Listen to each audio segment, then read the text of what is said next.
Welcome back, or if you're new here, my name is Shelley. I am in high ticket sales. Over the past 12 months, I have taken my career from 0 to 6 figures a year, and this channel is to basically tell you how I've done it and share my knowledge over the time. So let's get into it. In this video today, I really wanted to discuss the different types of roles within high ticket sales, what they are, what you have to do, how much you can make, with hope that it will help you decide which career path you want to embark on if you are looking to get into high ticket sales, or where you need to start at least anyway. So in my opinion, there are 3 different roles within high ticket sales. First of all, just to quickly explain for anyone who didn't know, high ticket sales is when you're selling a product, an online product, a physical product, a service that is of high ticket, which typically means over around 3K plus. It can be 3K and the upward limit is limitless, essentially. So the first role within sales that most people start at, whether they just want to stay in that role or whether they want to work their way up, is setting.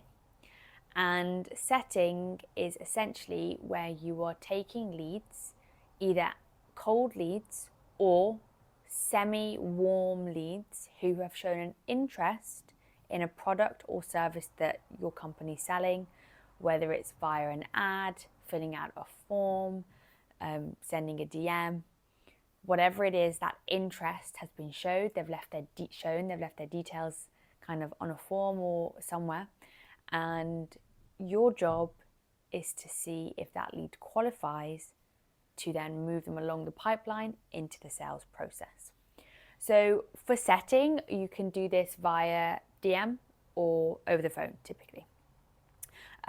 This is really great for someone who either wants to work their way up or just loves to stay behind the camera. So if you're someone who wants to work their way up and eventually you want to be a closer, you're going to learn fantastic communication skills. You're going to get a really good idea of the avatar of the people that you would be speaking to throughout your job. You're going to be building confidence, and overall you're just going to be getting so many repetitions in, essentially so many reps in, which is crucial for your success in sales. If you are doing over the phone, that's preferable if you do want to be a closer, because you're learning how to speak, how to articulate yourself with these leads. If you're doing it via DM, then things can be a little bit more laid back. Still a lot of work, don't get me wrong, but obviously you're texting over a phone or a computer. So, you don't have to be, as communicative as vocal, in real life, essentially. So, as I said, you don't actually have to use these roles to work your way up. You can just be a setter. I know many people who just want to be a setter and they earn fantastic money from being a setter. However, if you do want to be a closer, trust me when I say this is where you're going to start. You need to start, I don't want to say from the bottom because that's not fair on the setters that are just do setting, because it's not the bottom, it's like an excellent job. But if you want to be a closer, that is like the first role, that is like the bottom role that you would take on before you kind of move up, essentially. When it comes to your job role itself, it's not easy, I'll tell you that. I hear a lot of people online who say, if you're a setter, you can just answer a few DMs a day, do a few phone calls a day, and you're good and you can make decent income. It's definitely not the case, and it is definitely doing injustice to the setters that I know. In your role as a setter, you will be expected to pick up the phone and dial, and that's usually a few hundred leads per day. I know setters currently that are doing 200-300 dials per day to set leads, so that's phone calls per day, so bear that in mind. Same for DMs. You will have targets, you will have performance metrics that you have to hit, and that's typically a few hundred DMs per day. So yes, you are still working like you would a normal hour job, but you do have the location freedom. You obviously will earn a decent income from that as well.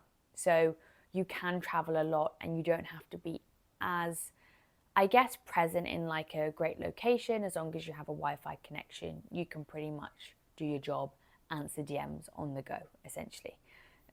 Well, typically from the setters that I've spoken to anyway, but it really does depend on your targets and the offer that you're working on.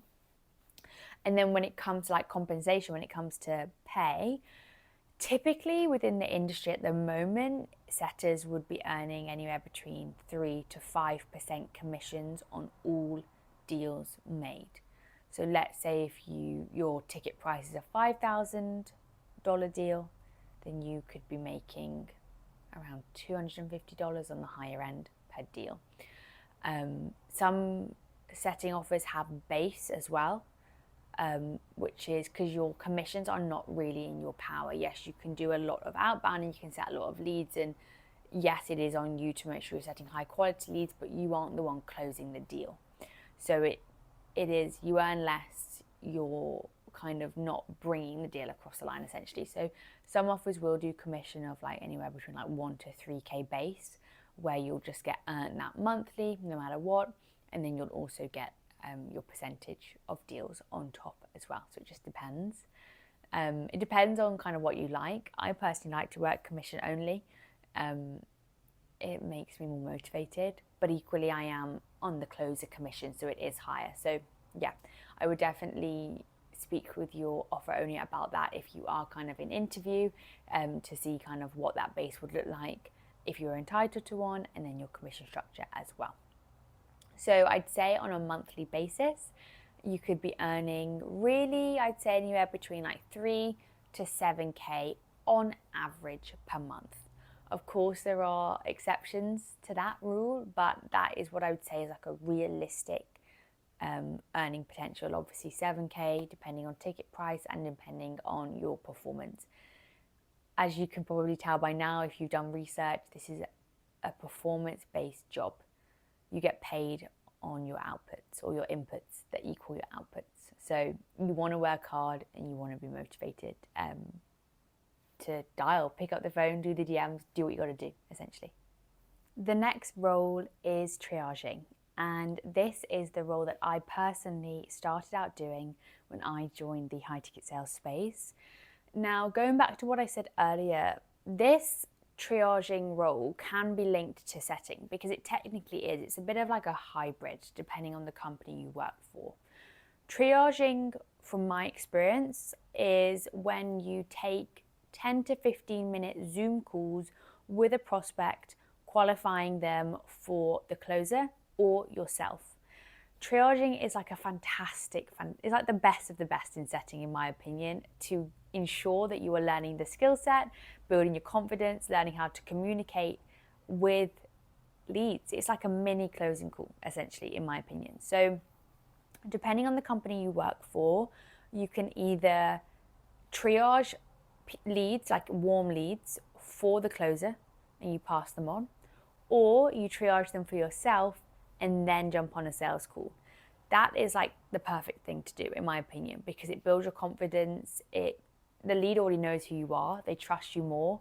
It makes the sales process easier.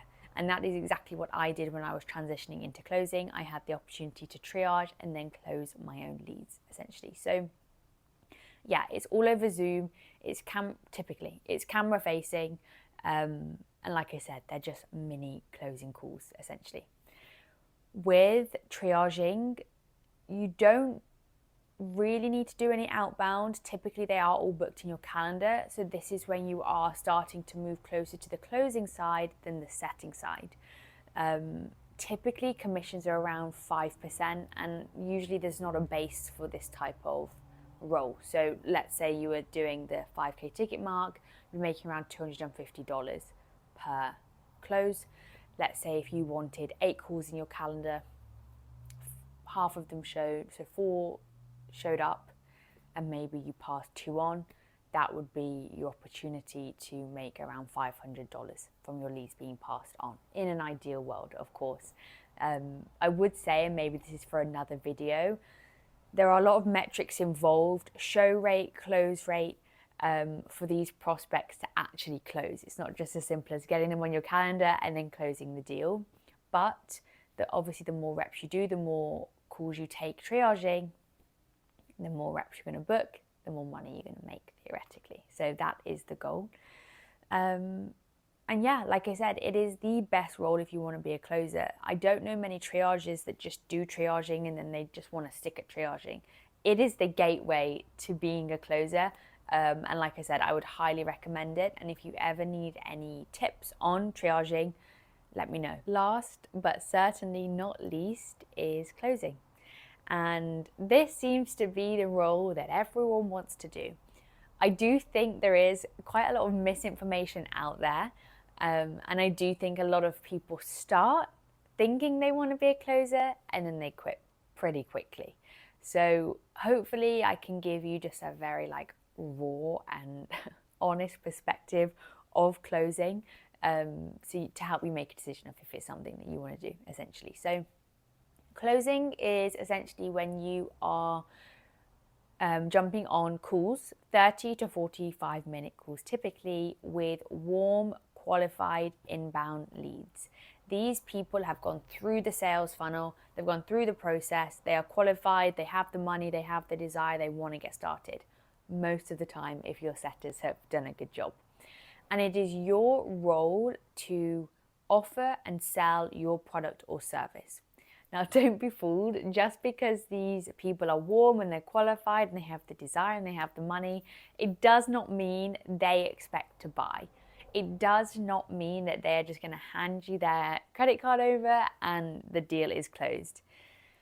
There is work to go into this. Closing, you've got to be skilled. You've got to be dedicated. You've got to do a lot of repetition. You have really got to hone your craft to be good at it to close the deal. Now, another misconception is you're kind of forcing people, you're conning people into buying a product. It's not the case. What you are helping people do is take that step to change their life, that maybe they don't have the support at home to do it. Maybe internally they're lacking self-belief. And it's your job to show them that with your product and service and with their mindset, you're the vehicle and they drive the car, that they can achieve their goals, whatever it is. Business goals, personal goals, relationship goals, health goals, no matter what it is, with your support, they can do it. Remember, if you're skeptical about this, they came to you. These people want you, they want your service, they want your product. Most of the time, people just feel a bit scared, as you would, as I would. When I bought my first training, handing over a few $1,000s on a Zoom call is scary. That's a natural reaction. However, it is your job as the sales rep, as the closer, to guide the prospect to their desired result. You can equally tell people that they're not the right fit. I've done that so many times where you are on a call and you just genuinely feel that this product cannot help them. So yeah, I know sales reps get a bad name for forcing people to buy and spend their money, and it's not like that. It shouldn't be like that. You're just helping people help themselves, essentially. For this role, typically you make a 10% commission. So of course, $5,000 ticket, $500 is what you'd be making. Obviously that stacks up and that accumulates the more calls you take. Now, if you can imagine, if you're taking 8 calls, if you have 8 calls booked in your calendar a day, you have a 50% show rate, which is definitely on the low side. That would be 4 calls taken. Let's say you could have a 50% close rate. It's not very industry average. Let's say if you have a 25% close rate, then you've closed 1 deal, $500 per day. If you do that over 5 days, you do the math. And that is how the reps accumulate. Obviously, the better you get, you can have a higher closing percentage, the more money you make. Equally, offer is so important for this type of role, because you could be closing a 3K offer or you could be closing a 10K offer. The same reps, the same amount of work for $300 or $1,000.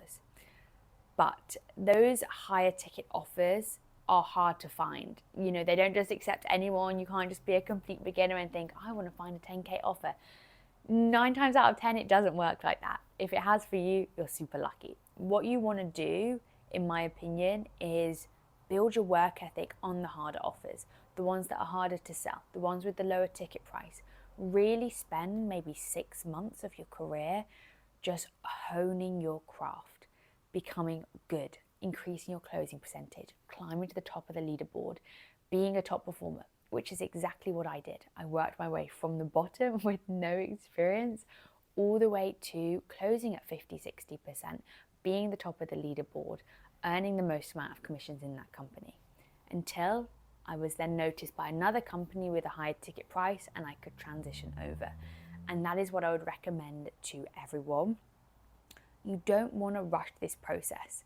I know it can sound, like a no-brainer to want to rush it, because if you rush it, you can theoretically make more money, but in reality you won't, because you won't perform. You'll get let go of. This industry's cutthroat. You have to perform, and then you're kind of stuck at ground zero. So that would be my personal advice. For this role itself, it's fantastic, but it's not for the faint-hearted. You do really have to perform. For all of the roles, to be honest, within high ticket sales, you have metrics, you have minimum KPI targets, minimum cash collected targets. And if you don't perform, you're not on the team anymore. So enter with caution.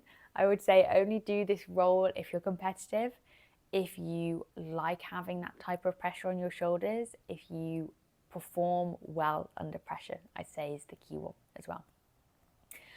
With closing, I'd say it's the role that gives you remote freedom. You can take closing calls from anywhere in the world. However, unlike setting, there are more, rules around that. You need to have a good location. You need to have a super strong Wi-Fi connection to take Zoom calls. And of course, you have calls in your calendar at scheduled times.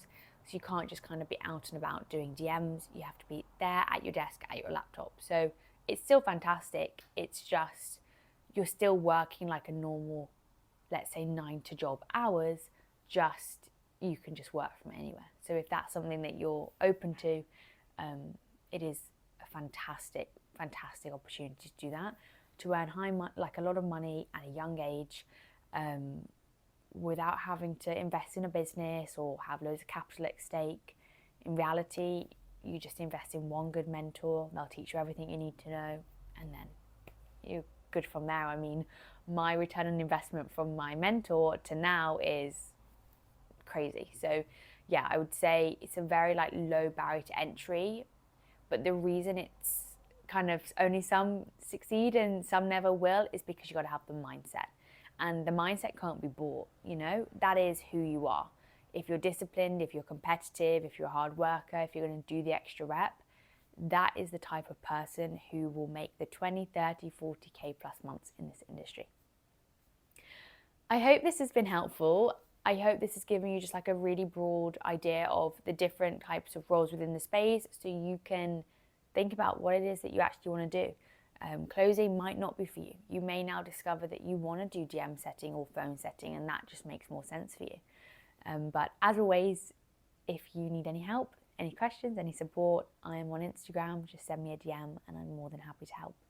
Bye guys.